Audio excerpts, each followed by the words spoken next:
force de chanter, ma foi, elle commence à... Pouh mais je commence à tenir. Mais dommage, j'ai pas de miel pour... Oui, j'ai ni miel ni citron, faut que j'aille en acheter.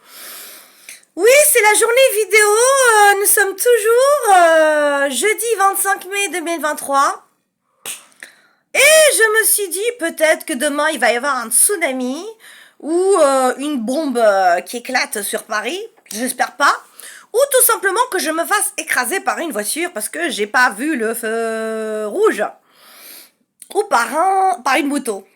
Alors je me suis dit, mince, ce serait bête que demain je meure et que c'est Dieu qui décide bien sûr de l'heure de la mort, c'est écrit dans tous les livres sacrés, entre parenthèses. Donc je me suis dit, si demain je meurs, je laisserai derrière moi des vidéos avec mes chansons que j'ai beaucoup écoutées dans ma vie. Et surtout là, c'est Edith Piaf, que je chantais beaucoup dans un karaoké à Place de Clichy. Ouais, j'étais spécialiste de Edith Piaf. C'est pas que je chantais bien, mais je l'imitais en fait.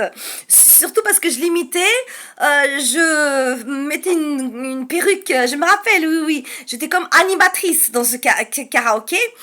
Que bien sûr je ne payais aucune boisson, rien du tout, bah c'est la moindre des choses, je mettais l'ambiance. C'est vrai, pendant longtemps, pendant tout un été, c'était génial, j'allais avec des copines, mais ça à l'époque je fréquentais les êtres humains, hein. Entre parenthèses, j'avais des copines, et très gentilles, et donc pour résumer, j'ai passé un été à chanter. Bon, pas que, c'était surtout Edith Piaf, que les années 40, je sais pas pourquoi. C'était Aznavour, Dalida, je l'imitais avec la perruque blonde de Dalida. J'arrivais pas je critique pas Dalida, hein, c'est énorme, la pauvre, paix à son âme. Mais Dalida louchait, et j'arrivais pas à loucher comme elle. Et de toute manière, je voulais pas imiter ça. Mais j'imitais la gestuelle, etc., et ça mettait de l'ambiance, ça faisait rire, et aussi les gens des fois ça les faisait pas rire surtout quand je chantais une chanson très triste ça dépend quel genre de Edith Piaf, surtout je chantais, il y avait une chanson marrante de Milord, surtout Milord faisait rire tout le monde parce que je faisais spectacle, allez venez Milord. De quoi déjà? Ah, je la connais par cœur. Allez, venez, Milord, vous asseoir à ma table. Et je mettais le pied sur une chaise. Il y avait tout un truc pour que je fasse le spectacle. Et les gens étaient éclatés. Mais par contre, quand je chantais les chansons dramatiques de Edith Piaf, il y avait un silence dans la salle. Je pensais pas que je ferais un effet pareil. Oui, parce que je me mettais à fond dans le personnage de la souffrance de la chanson Mon Dieu. Vous la connaissez, ceux qui connaissent, et j'ai pas envie de la chanter parce qu'elle va me mettre elle va me faire pleurer. Donc c'est juste ça commence par mon Dieu, je suis fan d'Edith Piaf. Mon Dieu, laissez-le-moi encore un peu, mon amoureux. Un jour, a cappella, 2 jours, 3 jours, laissez-le-moi pour seulement un mois, le temps de s'adorer ou de se le dire, le temps de s'oublier ou de souffrir. Et les gens étaient comme ça. Mais j'ai dit, mais qu'est-ce que... À ce point-là, j'émouvais je sais pas pourquoi. C'est pas que je chantais bien, c'était pas ma voix. Il y avait des chanteuses je suis à 3 minutes dans ce cabaret qui avait une voix terrible. Mais c'était ma manière en fait. Je ressentais vraiment à fond, surtout les chansons d'Edith Piaf de souffrance. Et une fois j'ai chanté. Alors là, par contre, le patron il m'a dit tu chantes plus celle-là parce que alors là, ça a déprimé. J'ai regretté. J'ai tellement été dans la chanson, mais qui est encore plus triste que Mon Dieu de Léo Ferré, que je risque de chanter aujourd'hui, ouais, que j'aime beaucoup, qui est très réaliste et les paroles tellement poétiques, c'est un poète. Avec le temps on va, tout s'en va. J'ai fait l'erreur de la chanter avec toute mon âme ce soir-là. J'ai pas pleuré, hein, mais je l'ai chanté vraiment dramatiquement, comme elle devait se chanter. J'allais pas le dire avec le temps on va, tout s'en va. Non, je fais vite, il est 4 minutes. Et là, tout le monde s'est arrêté de boire leur bière. Il y a eu un silence, mais encore pire que Mon Dieu. Et les gens, ils étaient déprimés. Et le patron m'a engueulé. Il m'a dit, mais pourquoi t'as chanté cette chanson? Ils ont arrêté de consommer de l'alcool. Oui, ça lui a niqué son business. J'ai dit, promis, je chante plus. J'ai plus jamais Je me rappellerai toute ma vie de l'effet dramatique que j'ai fait, sans le faire exprès. Quand j'ai chanté, surtout à l'époque, je ressentais encore plus ces émotions que maintenant. Et quand je chantais, je faisais encore plus paraître les émotions. Peut-être vous comprenez pas ce que je veux dire. Les gens ressentaient les émotions à travers moi de la chanson. Voilà, point barre. On est 5 minutes, c'est la journée vidéo. Je me fais plaisir pour une fois. Et j'espère que ça vous fait plaisir. Tout le monde choisira sa chanson. Je sais que tout le monde va pas voir toutes mes vidéos. Tout le monde choisira sa chanson préférée. Ça, c'est Edith Piaf, une des plus dures parce qu'elle est très très rapide. J'ai hésité entre Palam Palam, que je connais par cœur, que j'ai chanté 1000 fois au karaoké. Non, je ne regrette rien, qui dure, qui est très belle, mais qui dure à peine 2 minutes, que je connais par cœur. Si c'était trop facile. J'ai choisi la plus dure, La Foule, rien que ça. Parce qu'elle est ultra rapide, je risque de me tromper dans les paroles. Même s'il y a les paroles, je fais vite, il est 6 minutes. Donc, je vais faire très attention parce que je dois imiter aussi la gestuelle de la chanson, parce qu'elle est dans la foule, etc. Donc je vais essayer de pas trop être dans la gestuelle, sinon je vais perdre les paroles. Voilà.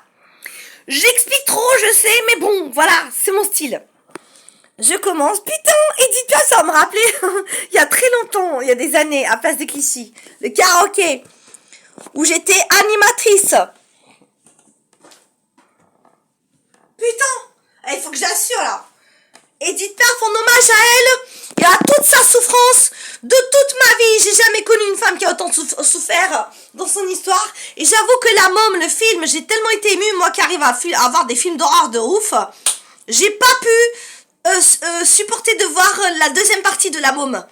Tellement j'ai pleuré, parce que c'était la réalité de sa vie. J'ai vu La Môme partie 1, je n'ai jamais pu voir la partie 2. Non, pas possible.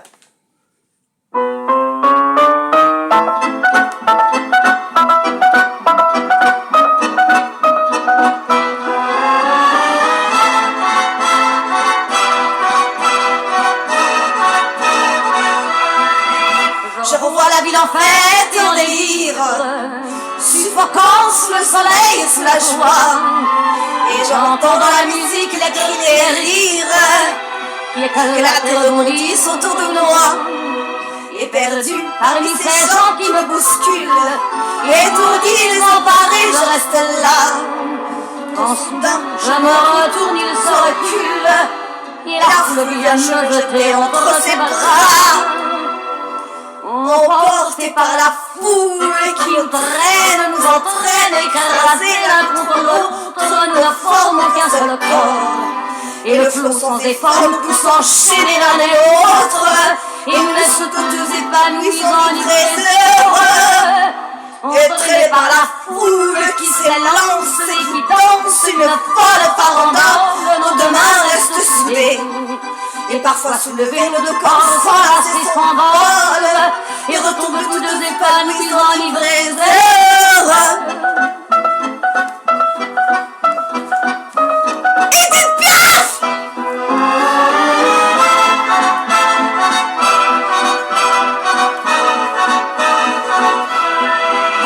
Et la joie que la poussée par son sourire me transperce et jaillit au fond de moi. Mais soudain je pousse un cri parmi les rires, quand la foule vient l'arracher d'entre mes bras. Emportés par la foule qui nous traîne, nous entraîne, nous éloigne l'un de l'autre, je lutte et je me débat. Mais le son de ma voix s'étouffe dans le rire des autres, et je crie de douleur, de fureur, de rage, je pleure. Traîné par la foule qui s'élance et qui danse une folle farandole, je suis emporté au loin, et je crispe mes poings en glissant la foule qui me vole l'homme qu'elle m'avait donné, que je n'ai jamais retrouvé.